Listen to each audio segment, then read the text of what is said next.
Sejam todos muito bem-vindos a mais um episódio do nosso Nobrecast, aqui onde histórias e resultados se conectam.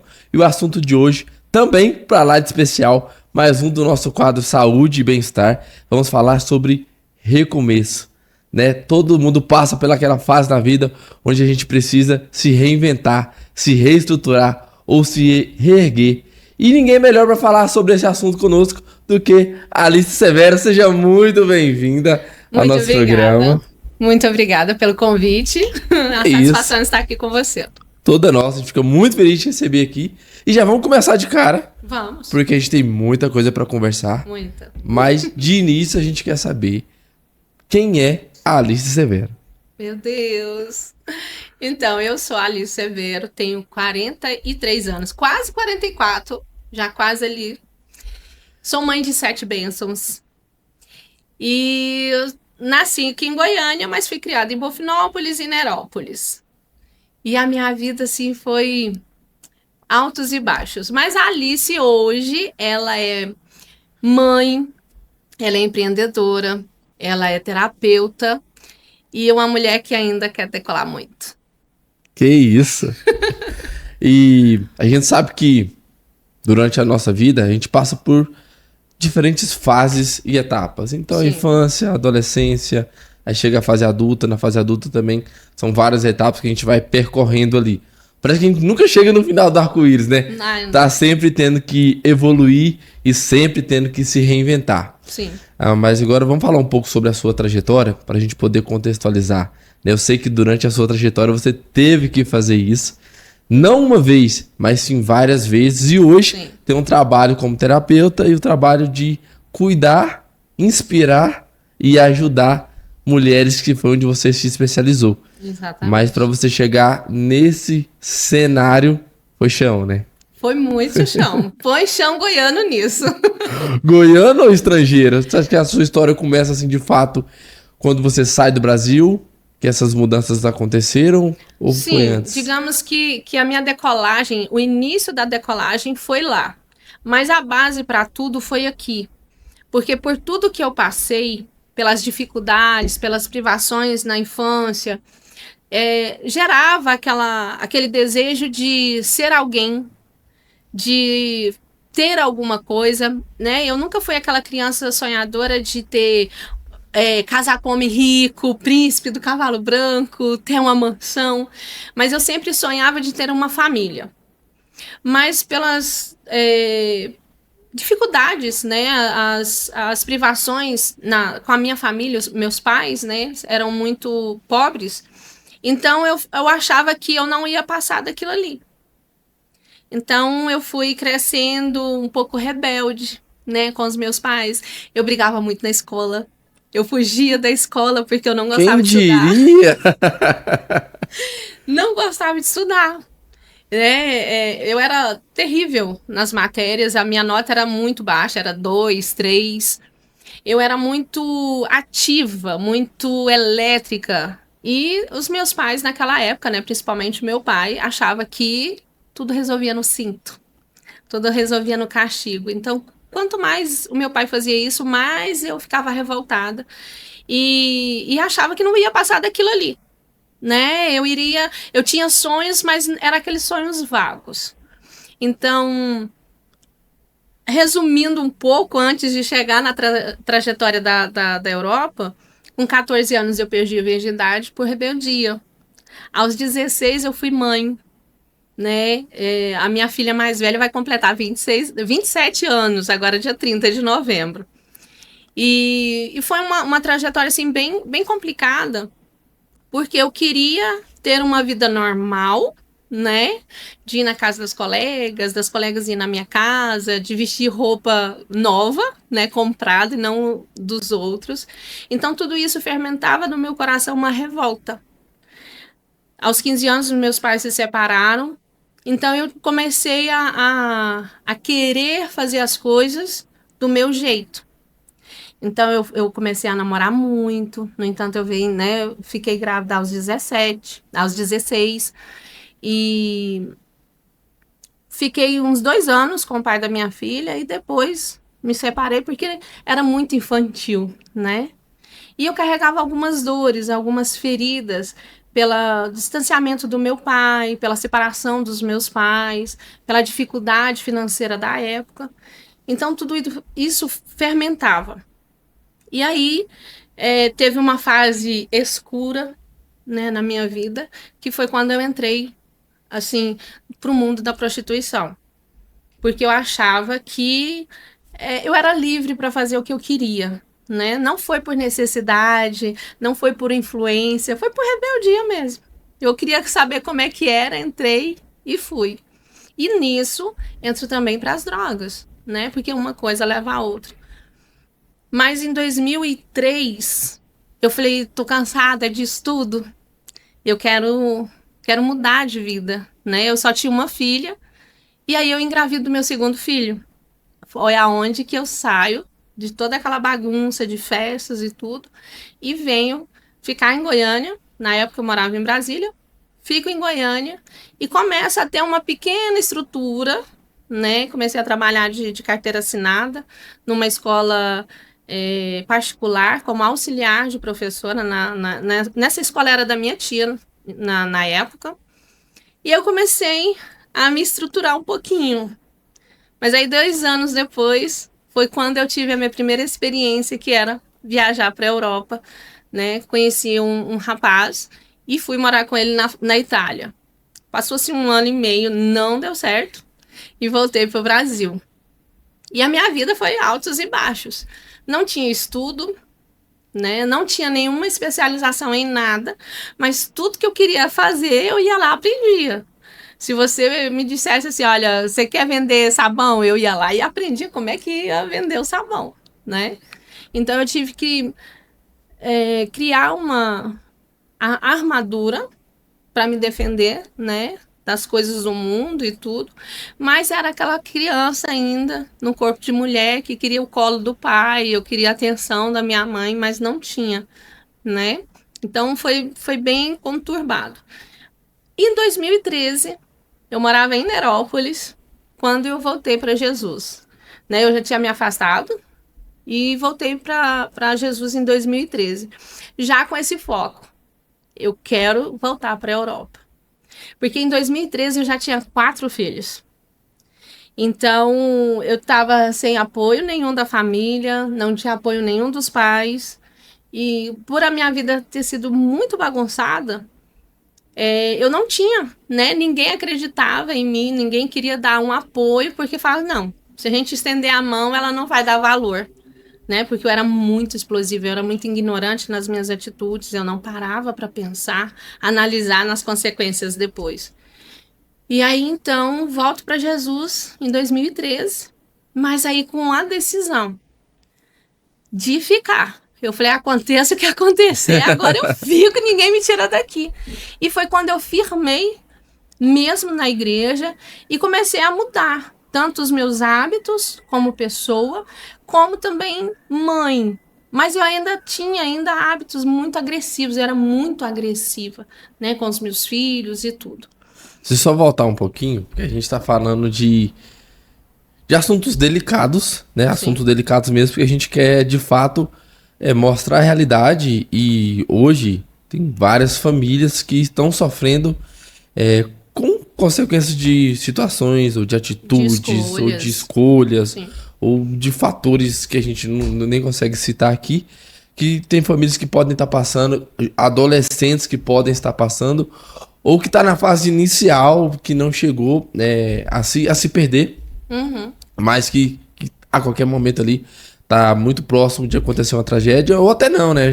Todo mundo, uhum, uma decisão errada, uma escolha errada, uma vez que você decide experimentar alguma coisa errada, as consequências podem ser muito graves. Muito grave. A gente voltar um pouquinho lá com você com 16 anos, você já tinha filhos, 17, 18 anos ali, nessa fase. O que você acredita que seria crucial para não deixar gravar, mas alguma coisa que poderia te ajudar a amenizar aquele momento que você estava passando ali na raiz do auge da sua rebeldia? Você acha que você consegue identificar alguma coisa? Hoje sim, como terapeuta eu consigo identificar, porque os meus pais, eles tiveram criações diferentes.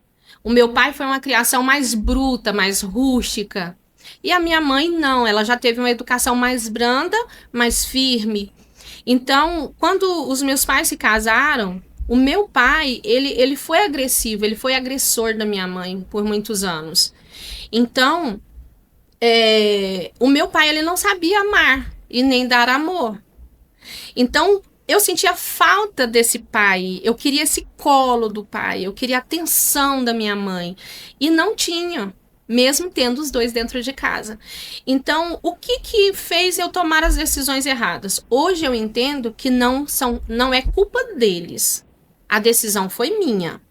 Mas o que me fez, o que me impulsionou foi a falta do amor dentro de casa. Não foi nem o financeiro. Porque o meu pai nos privou, né, fortemente da parte financeira. Mas foi a atenção, o me escutar, né, o dar o beijinho de boa noite, perguntar como é que estava, ou simplesmente aquele fato de me colocar no colo. Então, tudo isso fermentou o quê? Uma revolta. Eu queria chamar a atenção do meu pai, da minha mãe, de qualquer forma. Porque quando eu fazia alguma coisa errada, eles estavam em cima. Mesmo meu pai me batendo. Mas ele estava perto de mim. A minha mãe brigava comigo, então ela estava perto de mim.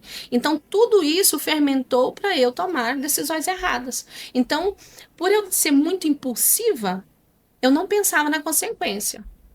Né? Por exemplo, quando eu engravidei, eu não pensei na consequência. Eu vou sair com quem eu quiser, eu vou fazer o que eu quiser, né?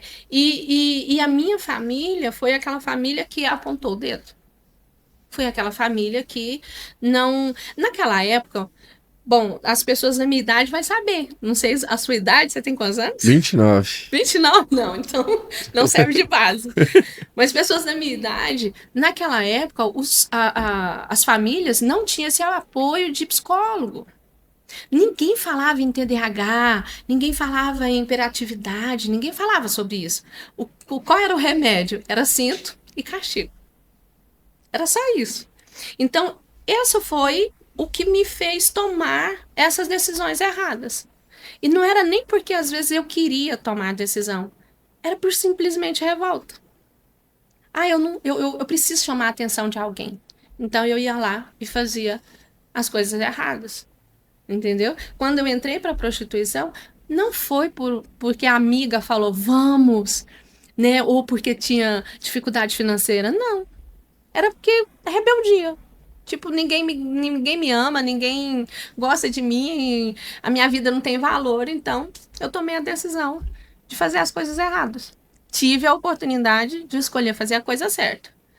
Mas o errado, para mim, naquela época, era desafiador. Então eu escolhia fazer as coisas erradas do que as coisas certas. Por isso que aconteceu assim. Meu Deus. Mas é a realidade, Diego, é a realidade de muitos jovens hoje. Então, minha mãe, mas meu pai não me dá atenção. Então, eu vou fazer tal coisa para chamar a atenção deles. Às vezes, o adolescente nem quer fazer. Ele nem quer fumar um cigarro. Ele nem quer usar droga. Ele nem quer ir para balada. Mas porque ele quer chamar a atenção, porque ele tá ali meio que revoltadinho, ele vai lá e faz. Tanto a menina como o menino. Entendi. Então, os pais também têm... Hoje eu trabalho em relação a isso, porque como eu passei, eu sei o que eu senti. Eu sei os pensamentos, o que vinha no meu coração. Então, hoje eu tenho como alertar, né, os pais e até mesmo falar com os adolescentes nessa área. É porque é uma preocupação, né? E eu vou chegar nessa fase de ter filhos adolescentes. Meus filhos ainda são pequenos. Então, a gente passa por essa preocupação também. E era uma dúvida mesmo que eu queria mesmo entender mais de você. Se teve algum gatilho muito forte, se é alguma coisa que fez com que você... Algum trauma muito grande. Mas, pelo menos na sua situação, você tem que ter muita coragem mesmo, né? De vestir e contar a sua história. Não é fácil, mas você faz isso para poder chegar e ajudar mais pessoas. E isso é muito bonito. Tem muitas mulheres que passaram por onde eu passei, às vezes até pior, né? Mas estão caladas. Elas estão sofrendo caladas e não conseguem nem ter um bom relacionamento, né, um relacionamento fixo, e nem consegue lidar com os filhos. Porque as feridas são gritantes. E hoje tem muitas mulheres que me procuram porque falam assim, eu passo por isso. Nossa, eu passei por isso, eu também. Agora eu entendi por que eu faço isso. Então é a falta do meu pai, é a falta da minha mãe.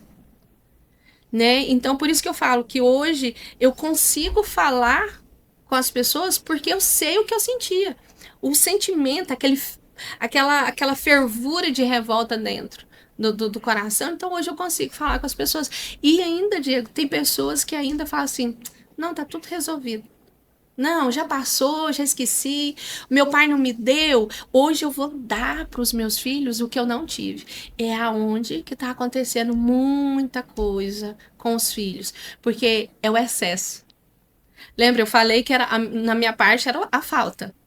Mas se você der demais, acontece a mesma coisa. Você está empurrando o seu filho, a sua filha, para fazer coisa errada. Por quê? Porque ele tem tudo na hora que ele quer. Ele não vai lutar por aquilo. Então, se eu fumar o cigarro, meu pai não vai brigar. Se eu bater o carro, meu pai vai lá e compra outro. Então, a falta gera revolta e o excesso também empurra para o seu filho e sua filha fazer coisa errada. É dois extremos.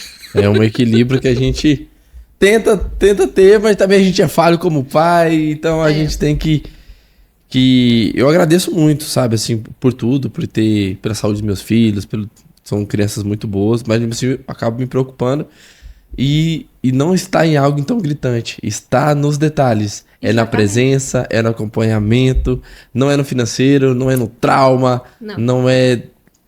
Porque você corrigir seu filho com o cinto, ele não vai ficar traumatizado, pelo contrário. Você está corrigindo. Até a Bíblia, ela tem mandamentos que você precisa seguir, porque são freios. Porque se você não tem regras, você vai ficar desenfreado. Se você não ensinar o seu filho o que é certo e o que é errado, ele vai saber que aquilo que ele está fazendo está errado, que está certo. Hoje, eu carrego um peso muito grande. Às vezes as pessoas falam assim, nossa, mas você é tão alto astral, você todo tempo tá sorrindo. Não é uma máscara, mas eu também carrego um peso quando estou eu e eu mesma. Tem hora que vem as lembranças de como eu fui ruim como mãe. Eu tive minhas falhas como mãe, como esposa, como mulher. Então, não que eu viva no passado, mas são lembranças que vem, e eu falo, meu Deus, eu não posso errar mais, né? Eu errei com os meus 2 filhos mais velhos, a Leandra e o Lucas, mas já com os outros, não. Então hoje eu faço uma atenção maior. Hoje mesmo que me falta paciência, porque eu tenho um adolescente de 15 anos em casa, meu Deus, toda hora ele beija, ele abraça, ele é muito carinhoso. Mas às vezes eu tô aqui agitada, e aí eu dou uns gritos, né? Para! Fica longe!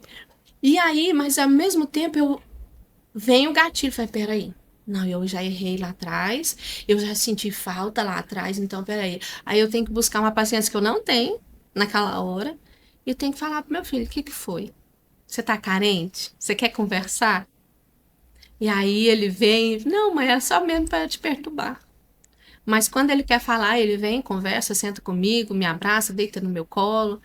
Os pequenos também, eu tenho a minha caçula tem 5 anos.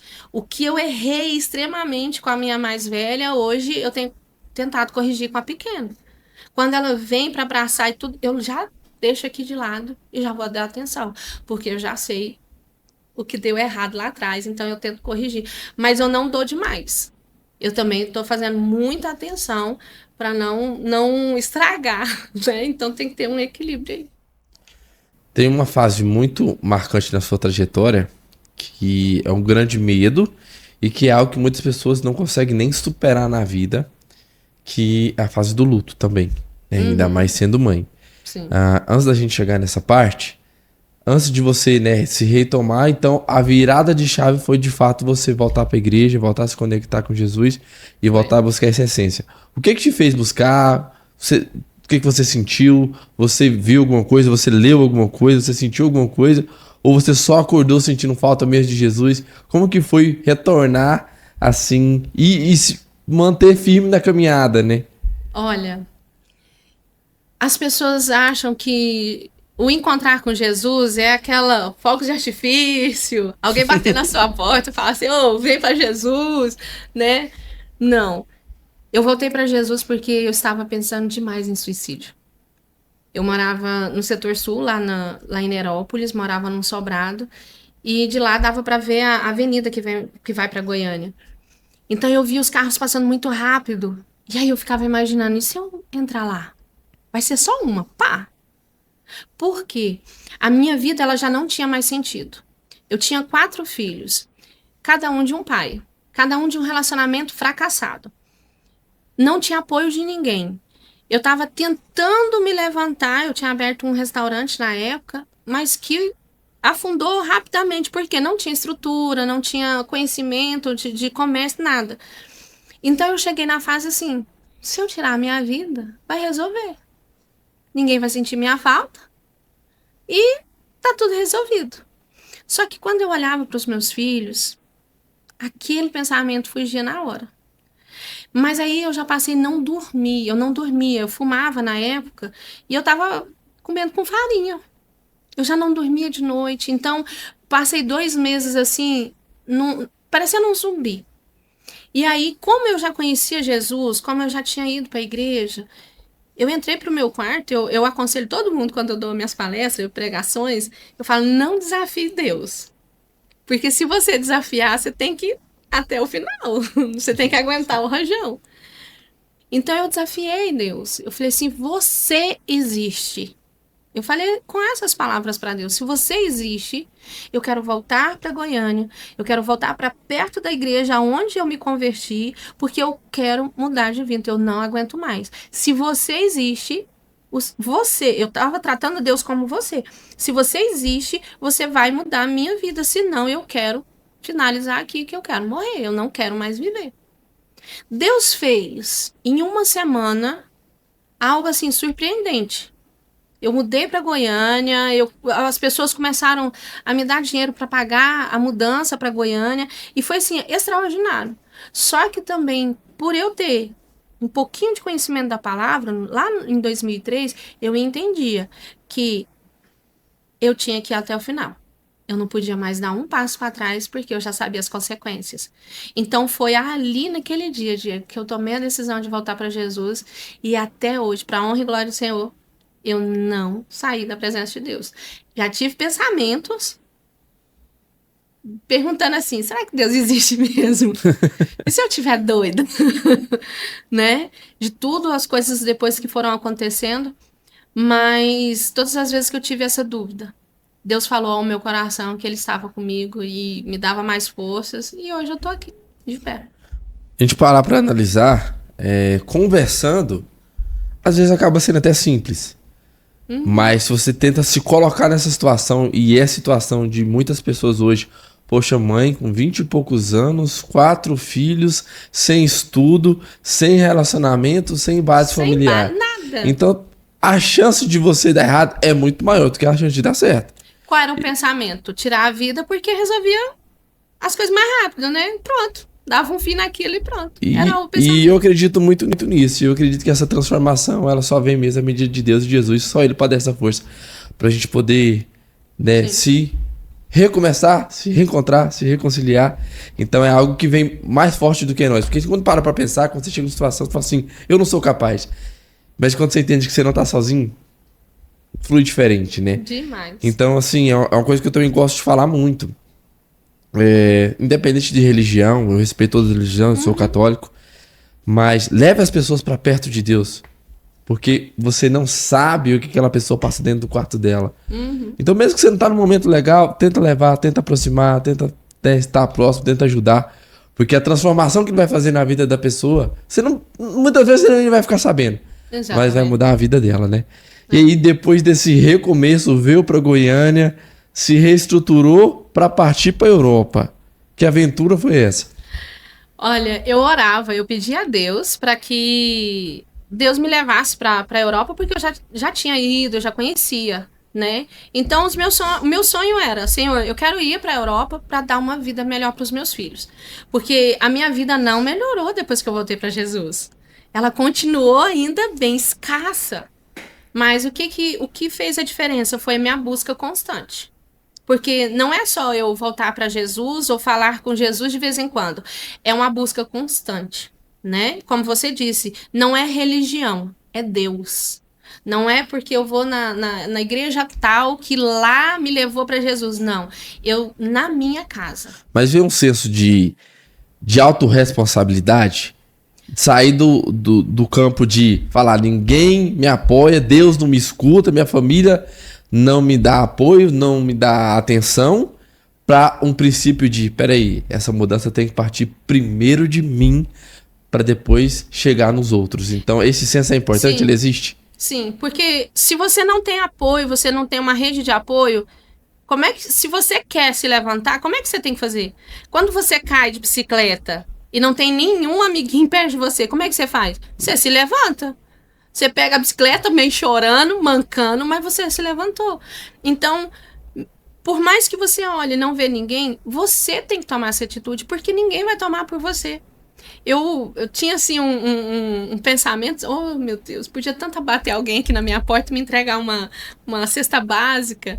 Podia alguém bater aqui e falar assim, ó, eu vou olhar seus filhos para você descansar um pouquinho. Eu tinha isso, esses pensamentos, eu falava para Deus, é meu sonho, uma coisa dessa acontecer. Vamos fazer uma faxina aqui, fazer comida pros meninos. Aí. Mas não acontecia. E quando eu orava, eu não escutava a voz de Deus. Era como se eu tivesse doida, sabe, falando com a parede. Então, mas mesmo assim, lá no fundo, eu entendia que Deus ele estava me ouvindo, mas que precisava do meu posicionamento, me levantar para que algo acontecesse, para que Deus fizesse. Ele não ia vir pegar na minha mão. Ele iria estar me cuidando, ele iria estar me protegendo. Mas ele não iria pegar na minha mão e falar assim, vira para a direita, vira para a esquerda. Não, eu entendi que eu tinha que levantar. Então, foi aí que eu fui mergulhando, lendo a Bíblia, eu ganhei uma Bíblia.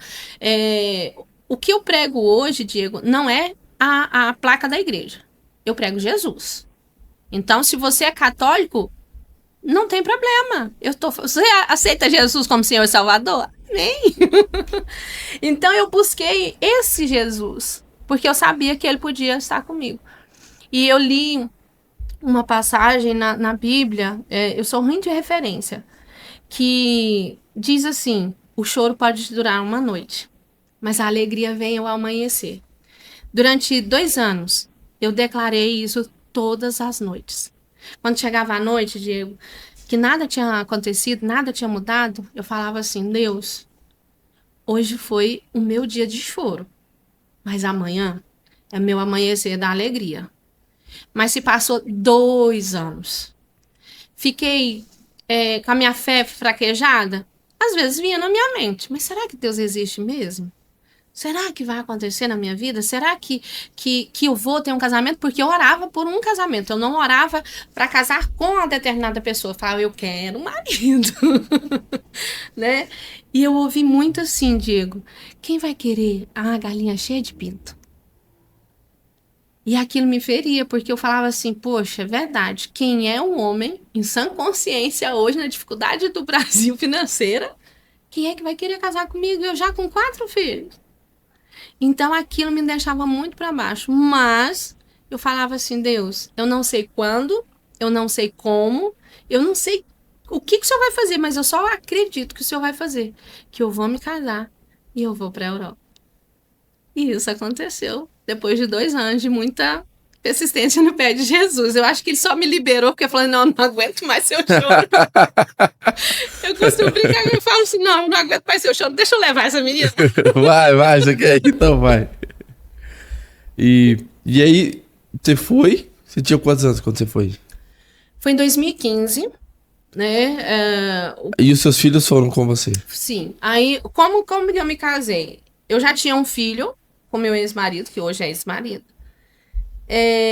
Então, ele morava em Portugal, a gente se conheceu em Portugal em 2007. Nós tivemos um filho, só que eu venho para o Brasil e ele permaneceu lá em Portugal. Só que em 2015, ele vem para o Brasil, né? A gente conversa e eu falei para ele, a gente não vai morar junto, a gente não vai namorar, a gente vai casar. Porque existia um sentimento entre nós dois, né? E ele falou, não, tudo bem. Ele ficou um mês lá em Portugal, viu que não ia mudar a situação financeira dele, porque ele queria um emprego melhor, né, pra me levar e as crianças também. Aí o que ele decidiu? Voltar pro Brasil. Ele falou, não, a gente vai morar aí, a gente vai ver o que acontece. Só que ficamos só 8 meses. E a minha mãe morava lá há muitos anos na França. E aí um dia ela falou assim, por que vocês não vêm pra França? Vocês vêm pra cá, eles estavam num planejamento de comprar um terreno que já tinha um restaurante e tudo. Então ela fez essa proposta para nós.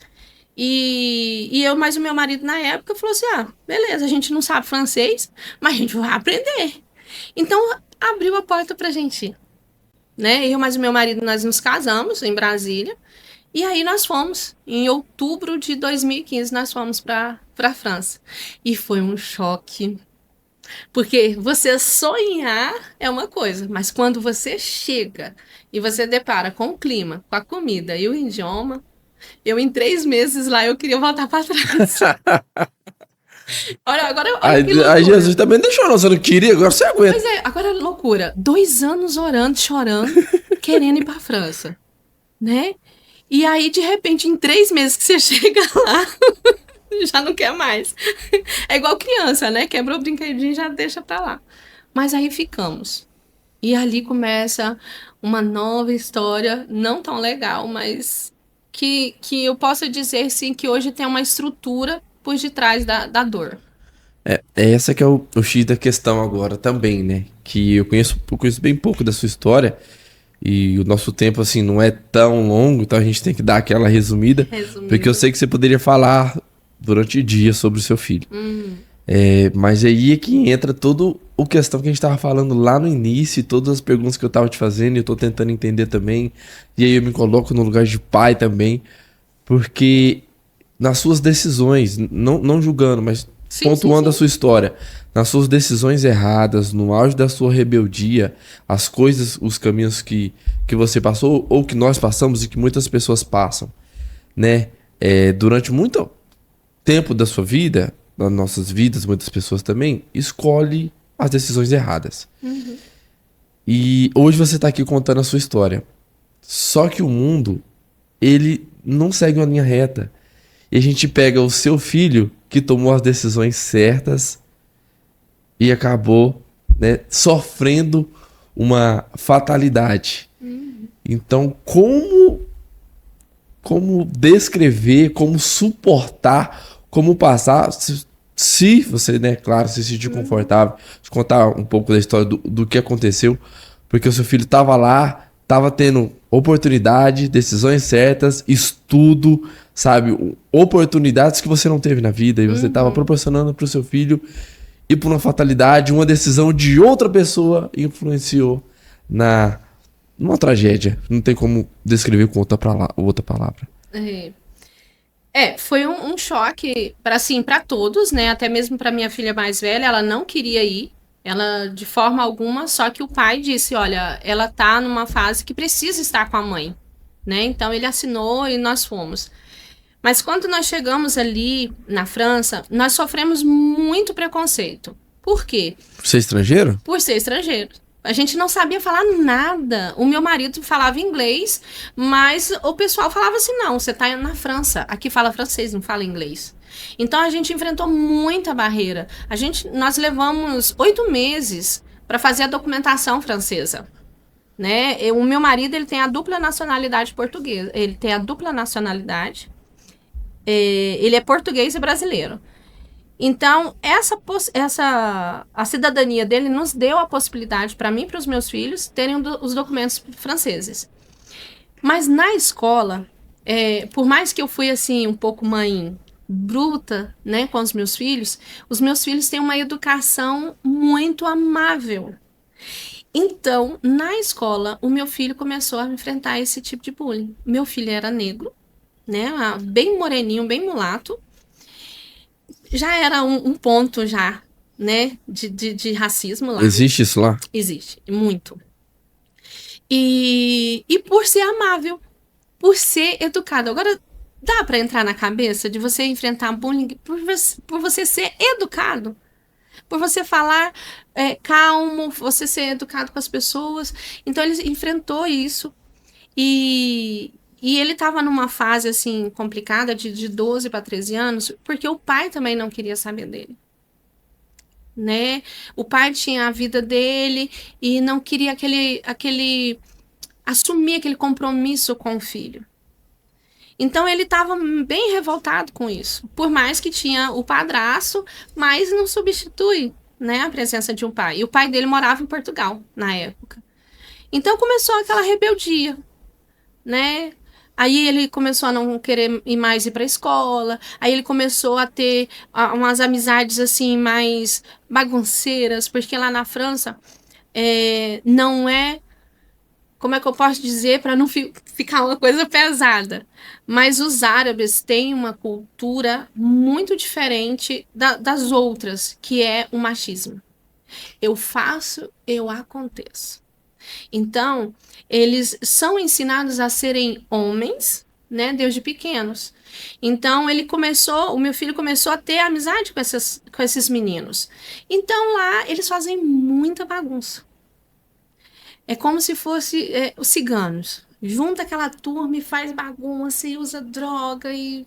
Sabe? É uma coisa horrorosa. Infelizmente, tem isso lá na França, lá, que é bem complicado. Então, foi se passando o tempo, o Lucas falou assim, mãe, eu não quero mais estudar. Não quero mais estudar, eu não tenho mais sentido nessa vida. O Lucas, ele era uma pessoa muito amável. Dentro de casa não era agressivo, não era aquela criança, aquele adolescente de quebrar as coisas. Mas ele era revoltado porque ele não... É como se ele não se sentisse pertencente ao mundo.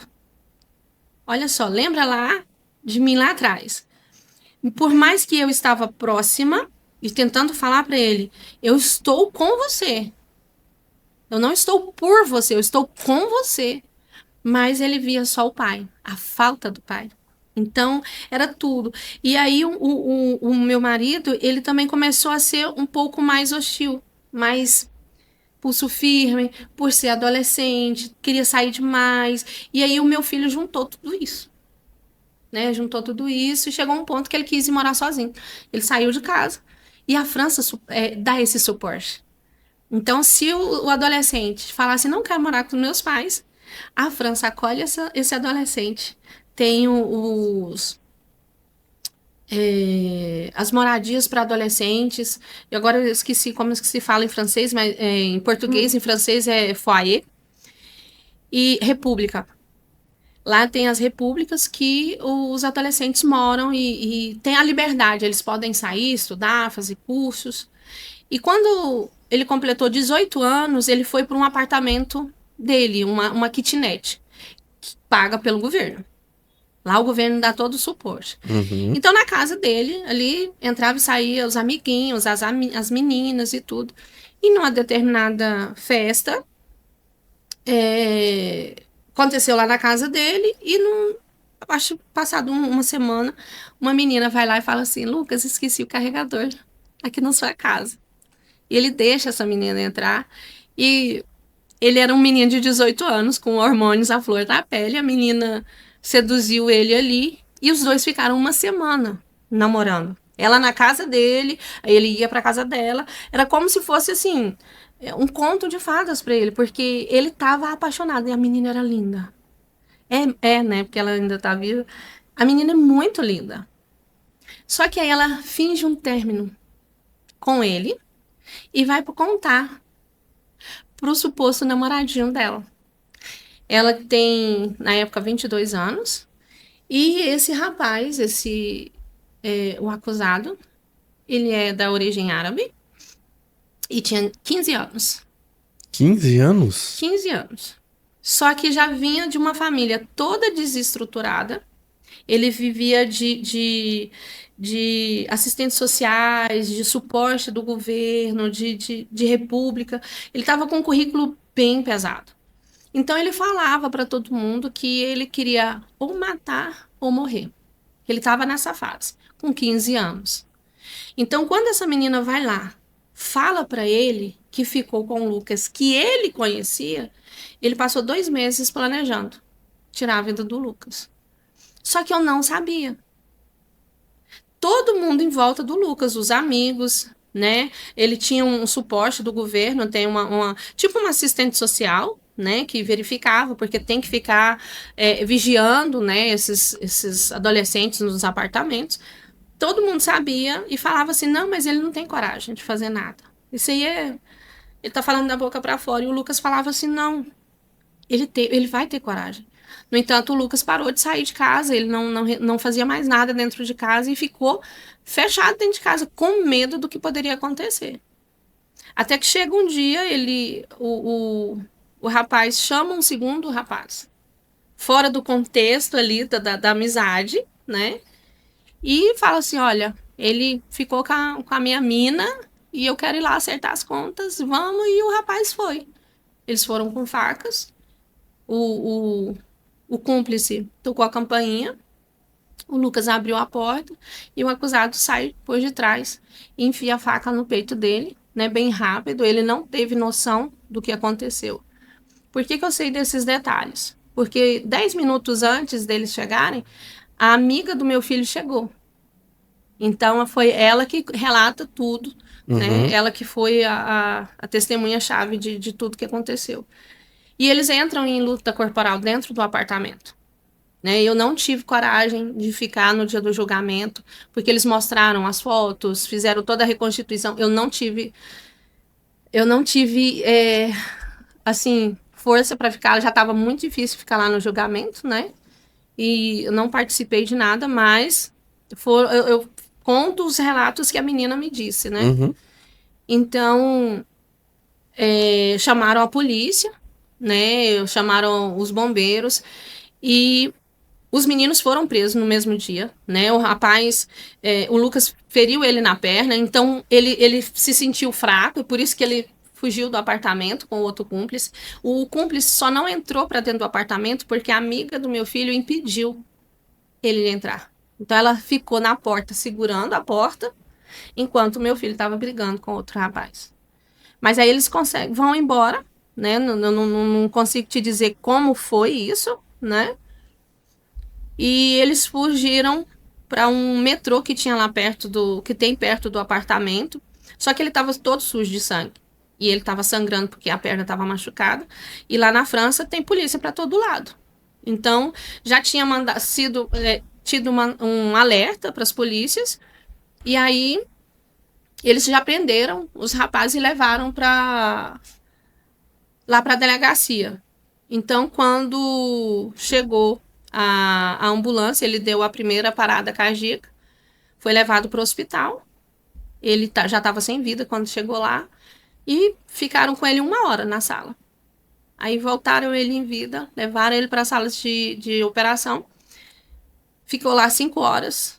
Só que ele não resistiu, né? Porque o ferimento, ele perdeu muito sangue, então ele não conseguiu resistir. Mas os acusados, eles estão presos desde o primeiro dia e vão ficar lá até a sentença final. Até acabar a sentença deles. E é triste pros dois lados, né? Duas crianças, dois adolescentes. O outro rapaz tinha 16 anos. Né? Um perdeu a vida e o outro vai passar a vida preso por causa de fatores que a gente tava deixando lá no começo, detalhes, né? Coisas que poderiam ter sido evitadas. É claro que é uma fatalidade, é uma tragédia, não adianta tentar explicar, justificar e por quê. Mas agora tudo que você tá falando é da Alice antes de ser terapeuta. E a Alice veio aqui hoje para poder contar a história dela, mostrar toda essa trajetória que ela passou antes de se tornar terapeuta, antes de tentar ajudar as pessoas, para mostrar para nós que é possível recomeçar. Como que uma mãe, né, que passou por tantas dificuldades na vida consegue se reconectar com Jesus, consegue, de certa maneira, né, estabilizar a família novamente e sofre um golpe tão forte e após isso, não imediatamente, claro, mas após isso, decide ajudar outras pessoas, decide se tornar, que é aí que você vai estudar, vai se especializar, decide passar a sua vida dedicando a cuidar de outras pessoas. Como que isso aconteceu? Nem eu mesmo sei te dizer, Diego, porque a dor me fez enxergar a mãe péssima que eu era. Porque foi através da partida do Lucas que eu entendi que eu estava sendo falha como mãe. Eu estava separada, já tinha 1 ano. Então me fez ver que eu fui falha como esposa. Então foi todo um contexto. Não é o difícil não é você saber da parte ruim, dos erros, das falhas. O difícil é você aceitar e assumir. Então, quando eu tomo a decisão de me levantar, foi aos poucos, porque eu falava assim: Deus, eu não consigo mais. Então, hoje não vivo mais eu, mas é o Senhor que vive em mim. Eu perdoei aqueles 2 jovens, Diego, do fundo do meu coração. Tem pessoas que falam assim: não, isso é impossível. Mas eu aprendi desde o primeiro instante. Quando me ligaram e falaram: tia, machucaram o Lucas. Não falaram mais nada, só foi essa frase. Eu já sabia que o meu filho, eu não ia ver ele mais. Mas desde o momento que eu soube dos meninos, eu comecei a perdoar. Porque eu entendi que não era aqueles meninos. Que era uma rebeldia, era algo maior do que eles. E então, eu tive o privilégio de ir ao tribunal do acusado e do cúmplice liberar perdão olhando nos olhos deles. Porque eu entendo que Deus, ele é algo muito maior do que eu possa te dizer noites e noites, dias e dias aqui falando. Você não vai conseguir, eu não vou conseguir te dizer o que é Deus se eu não viver. Então eu abri o meu coração e a minha alma, porque eu cheguei no fundo do poço. Então eu não tinha aonde me agarrar, eu não tinha com quem contar, a não ser Jesus. Então quando eu permito ele entrar na minha vida, eu entendi o significado de estar com Jesus. Então todos os dias ele foi me fortificando, ele foi me renovando. Eu gritava, eu parava o carro, encostava o carro e gritava. Hoje eu consigo falar isso porque existe uma cura todos os dias. Hoje o choro é da saudade. Porque Deus, ele falou para mim: eu estive no controle todo o instante. Então não tem como eu confrontar Deus e dizer por quê. Ele é Deus. Ele sabia lá do amanhã. Então, se tudo isso aconteceu, é porque tinha um propósito. Eu falo com toda sinceridade, Diego, que eu precisei ser levada a uma extrema dor para reconhecer quem é Deus e para entender o significado da minha existência. Aí tem pessoas que falam assim: mas Deus precisou levar seu filho. Deus guardou o meu filho. É diferente. Deus recolheu para ele o meu filho. E através dessa dor, ele me usa hoje como instrumento para alertar mães e pais que ainda estão dispersos, que ainda estão olhando para o próprio umbigo. E os filhos estão fazendo coisas erradas. Filhos estão... O acusado, ele vem de uma família toda disfuncional. De agressões físicas, de drogas, de separação. A mãe tem problema mental. O pai é um agressor extremo. Então não é justificando o que os pais fizeram, mas é a revolta que aquele menino tinha.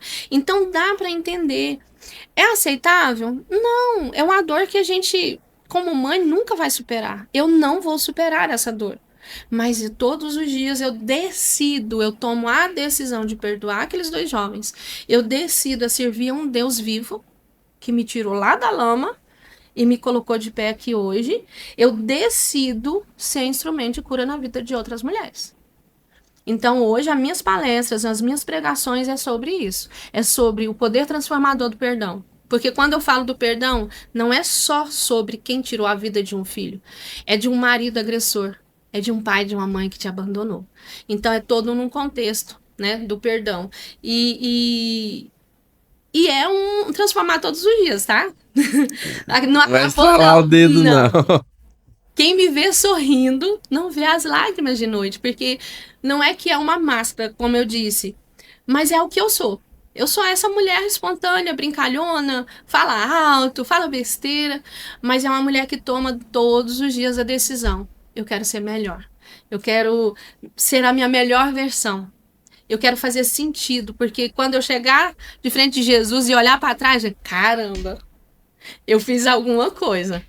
Se tudo isso eu ajudar uma pessoa, para mim já tá assim, meu galadão já para mim já tá perfeito, né? Então, não é fácil. Eu sempre falo, não é fácil perdoar, não é fácil superar, não é fácil você trazer um sentido para sua vida. Mas vai depender só de você levantar a cabeça. Eu não tinha estudo nenhum, mas através dessa dor, eu voltei ao estudo. Eu me formei como terapeuta. E falei, não, tá bom. Fui lá, fiz especialização, porque eu achava que eu era incapaz. Eu entendi que toda a minha agitação é por causa do TDAH. Eu sou a 1000, pregada assim, 220. Mas porque hoje tem um significado. E eu comecei a chorar por causa disso. Que eu falei assim, meu Deus, agora faz sentido. Por que que ninguém me entendia? Por que que ninguém me acolhia? Por causa disso. Então, hoje faz sentido, né? Hoje eu quero aprender. Eu já estou me preparando para o ano que vem fazer doutorado. Porque eu quero especializar. Porque eu entendi o significado, o porquê eu estou aqui hoje. E hoje é o seu propósito, transformar vidas de outras mulheres, que é onde você se reencontrou e encontrou forças, né? Sim. A gente está encaminhando agora para os nossos momentos finais, e eu queria que você deixasse um recado que vai atingir todas as mulheres que estão ou não passando por um momento de dificuldade, mas que conseguem se conectar com preocupações com filhos, com a família, ou que alguém da família passa, um primo, um irmão, que seja. Mas esse recado não vai ser para elas, esse recado vai ser para Alice, de 16 anos. Se você topasse com ela hoje, o que você diria? O que eu diria para Alice? Não desista. Para de fazer bobagem. Vai Um puxão de orelha também, ela ia tomar, né? Mas o que eu digo, tanto para os adolescentes como para os pais, existe um amanhã. Existe um depois de amanhã. Então a gente não pode pensar só no agora. A gente precisa pensar nas consequências disso. Então, os adolescentes, recado para os adolescentes. Quando a mamãe e o papai não dão atenção, não tem problema. Por quê? Eles estão com problemas, eles estão preocupados de colocar a comida no prato, eles estão preocupados de não faltar nada para você, então espere o momento certo. Depois vai lá e só dá um abraço. Né? Eu sempre falo, dê um abraço, dê um beijo, não precisa falar nada, não espere nada. E os pais? Tá certo. Lutar pelo prato de comida, eu fiz isso. Tá super certo, não pode faltar. O homem tem que ser o provedor da casa. Né? A mulher tem que ser a cuidadora da casa. Mas os filhos, essa etapa, você que tá aí com seu filhão, aproveita. Tira um dia na semana. Não vai te desestruturar financeiramente. Tira um dia, tira uma noite, faz a noite do cinema. Ah, mas eu não gosto de assistir desenho com meu filho. Não, assiste. Deixa pior que nós assiste muito. Nossa, então, pois é, olha para você ver a essência. E isso para o seu filho significa. Isso para mim significava ter só o abraço do meu pai. Então hoje as pessoas estão preocupadas muito de olhar para o umbigo. Não, eu quero comprar casa, eu quero trocar de carro, eu quero viajar, eu quero comprar. Nossa, tá chegando a final de ano, nós vamos enfeitar a casa, vamos. Não, eu falo o seguinte: deixe tudo de lado, porque isso não tem valor. Porque o meu filho, ele não está aqui. Mas quem tem um filho, Diego, eu falo, aproveita. Tem uma mãe que me procurou, que está com o filho nas drogas e não sabe o que ela faz. Eu falei, abrace. Se ele chegar sujo, fedendo a droga, abrace. Fala assim, meu filho, a mamãe te ama. Você não precisa estar ali dando sermão. Sermão ele não precisa, ele precisa de acolhimento. Acolha. Seus filhos, olha, você está assistindo televisão, mexendo no celular, gente... Qual é a pior coisa que está acontecendo no mundo de hoje? É o celular. Todo mundo tem, até uma criança. Eu fui chamada de quadrada quando eu falei que os meus filhos não têm celular. Hoje, porque eu dou um tablet para os pequenos, porque eu estou muito no trabalho. Então, eu falo assim, fica aqui um pouquinho mais, é sempre puxando. Então, o conselho é, cuide da sua família. Porque o tempo passa. Um filho, ele vai te dar trabalho. Você deu trabalho para seus pais. Você respondeu, você não queria lavar, as meninas não queriam lavar a louça, os meninos não queriam arrumar quarto. Quem é que gosta de arrumar quarto? Mas aproveita, abraça. Porque não existe coisa melhor do que você abraçar um filho. E eu tenho a minha filha de 27 anos, hoje eu olhar para ela e falar, caramba, olha a mulher que ela se tornou. Né? Hoje eu olho as fotos do Lucas e eu fico assim, meu Deus, oh, que saudade, né? Mas eu tenho o meu de 15 anos que eu olho pra ele, é a mesma coisa de olhar pro Lucas. Eu falo assim, Deus, o senhor tá me curando ou tá me deixando louca? Porque o tom de voz, a altura, tudo. Então, o conselho é isso. É esse que eu dou. Os jovens tenham calma, porque a vida de adulto não é fácil. Mas pros pais, façam atenção, tira um tempo, reúne a família, mesmo, tenta ao máximo a não brigar, pais e mães, tenta ao máximo não brigar na frente dos filhos, porque isso traz uma confusão na mente. Então, reúna, eu falo sempre na palestra, a mulher, ela precisa, pelo menos um arroz com feijão, arrumar a mesa, colocar todo mundo na mesa, sair de frente da televisão e sentar ali, perguntar, e aí, como é que foi seu dia? Isso faz um grande significado. Vai impedir o filho de ir para as drogas, vai impedir uma separação, sabe? Vai fazer um impacto muito grande. Então, esse é meu conselho.